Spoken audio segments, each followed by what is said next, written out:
অশনি সংকেত রয়ে যায় পথ দুর্ঘটনার অথবা একাধিক বিপদের।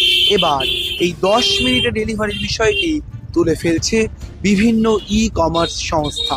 आज देश के गिग वर्कर्स के लिए एक बहुत बड़ा दिन है। उन सब के लिए गुड न्यूज़ है।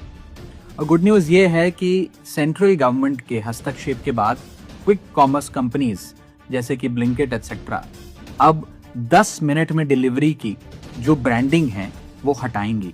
10 মিনিটে ডেলিভারি তো ওরা করলেন না, তারপরেও সত্যি সত্যি রোজগার আরো বাড়বে তো?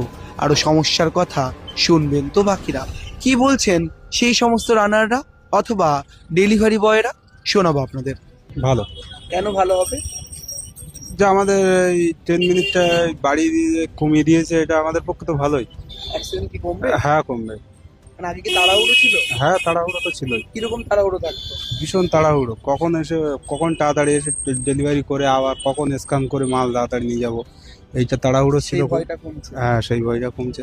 ভালো হচ্ছে, আমাদের যে তাড়াটা থাকে সেটা আর থাকবে না, নিশ্চয় আমরাও সেফটি হলাম। এটা এর উপরে কার্যকর যদি হয় আমরা খুব উপকৃত হব। কদিন পরে ধরো একটা নিয়ম হচ্ছে, এক সপ্তাহ পরে আবার দেখাচ্ছে সেই নিয়মটা আবার চেঞ্জ হচ্ছে। তাই আমি বলতে চাই নিয়মটা যেন পাই টু পাই যেন একইভাবে থাকে।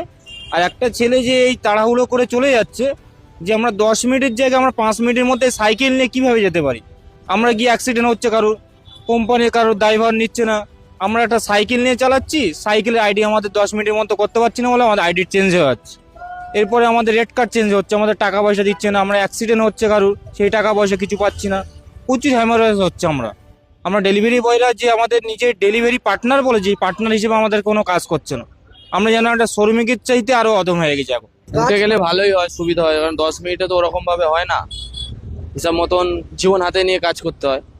10 মিনিট ডেলিভারিটা খুবই কষ্টকর বিষয়, তাও বর্ষার সময় আরো বিশেষ করে রাস্তা ভেজা থাকে। এটা উঠে গেলে ভালোই হয়।